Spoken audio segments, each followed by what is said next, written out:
Assalamu alaikum sir, my name is Zain Ayaz, roll number 20T52 और today we are going to perform our lab number 3 of DSP. So lab number 3 के task number 1 से पहले हमें impulse sequence को हमें define करना पड़ेगा। यहाँ पे मैंने एक फंक्शन दिया है इम्पल्स फंक्शन का n0 n1 और n2 का, उसे जनरेट कराया है। फिर उसके बाद इंडेक्स किया है n1 रेशो n2, ये जो लिखा हुआ है ये उसको इंडेक्स किया हुआ है।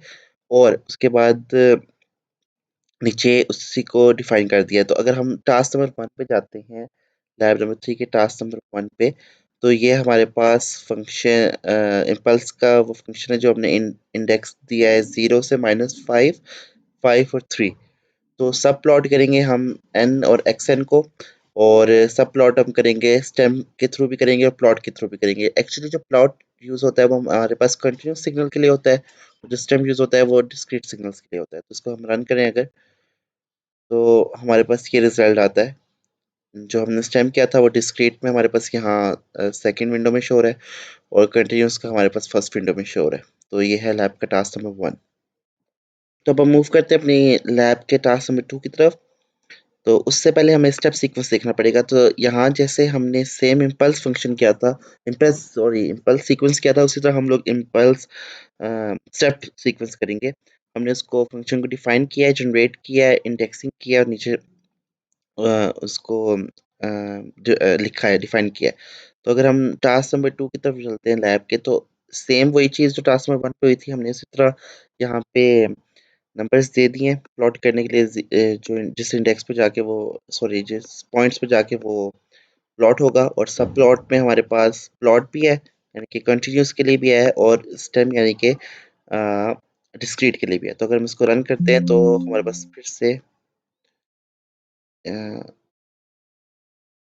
ओके। सो अगर मैं इसको अब रन कर रहा हूँ, तो ये हमारे पास स्टेप सीक्वेंस का जो टास्क था वो भी कंटिन्यूस और डिस्क्रीट फॉर्म दोनों में हमारे पास प्रिंट होके आ गया, फर्स्ट और सेकंड विंडो में रिस्पेक्टिवली। सो अब चलते हैं टास्क 3 की तरफ। सो टास्क नंबर 3 में हमने क्या करना है, हमने होल्ड ऑन और होल्ड ऑफ की कमांड यूज़ करनी है। सिमिलरली हमने वैसे ही दो सिग्नल्स प्रिंट करने हैं, हमारे पास डिस्क्रीट फॉर्म में होंगे, क्योंकि यहाँ पे स्टेम्प लिखा हुआ है, तो स्टेम्प डिस्क्रीट सिग्नल्स के लिए यूज़ होता है। सो यहाँ हमने उसको एक्सेस दे दिए जिस पे वो प्लॉट होकर जाके, और हमने इंडेक्सिंग कर दिया n1 n2 की। होल्ड ऑन स्टार्ट के लिए ऐसा यूज़ होगा, और होल्ड ऑफ स्टॉप के लिए यूज़ होगा। फॉर लूप में हमने उसके ए, ए, हमने फॉर लूप में उसको डिफाइन कर दिया कि उसने कब से कब तक चलना है के के लिए। और यहाँ पे हमने इम्पल्स सीक्वेंस में इंडेक्सिंग के लिए के n1 और n2 भी दे दिया। तो अगर मैं इस कोड को रन करता हूँ, तो ये हमारे पास अभी सिग्नल आ जाना चाहिए, लोड हो जाना चाहिए थोड़ी देर तक। यस, अब टास्क नंबर 4 पे हम आते हैं। तो लैब 3 का जो टास्क नंबर 4 है, इसमें हमने एक्स को डिफाइन किया हुआ है, और हमने इनकी लेंथ डिफाइन की हुई है।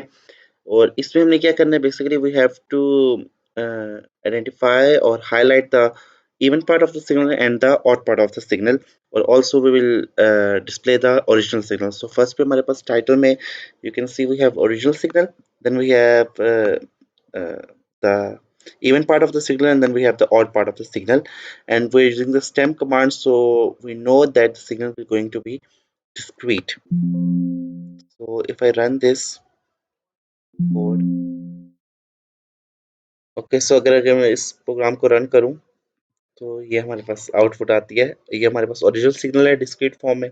इवन पार्ट इसका, इस सिग्नल का ये रहा, और ये इसका जो सबसे लास्ट वाला है वो इसका ऑड पार्ट है। तो ये डिस्क्रीट फॉर्म में इसने तीनों, एक ही सिग्नल की तीनों फॉर्म्स को हमारे सामने डिस्प्ले कर दिया। तो ये है हमारे पास टास्क 4। ओके, सो अब हम टास्क नंबर 5 की तरफ आते हैं, लैब नंबर 3 की। सो इसमें हमने क्या करना है, हम लोग सिंपली कंटिन्यूस सिग्नल को हमने डिस्क्रीट टाइम सिग्नल में कन्वर्ट किया है, और हमने दोनों को डिस्प्ले कराया है। कंटिन्यूस को हमने प्लॉट की मदद से, और डिस्क्रीट को स्टैम्प की मदद से।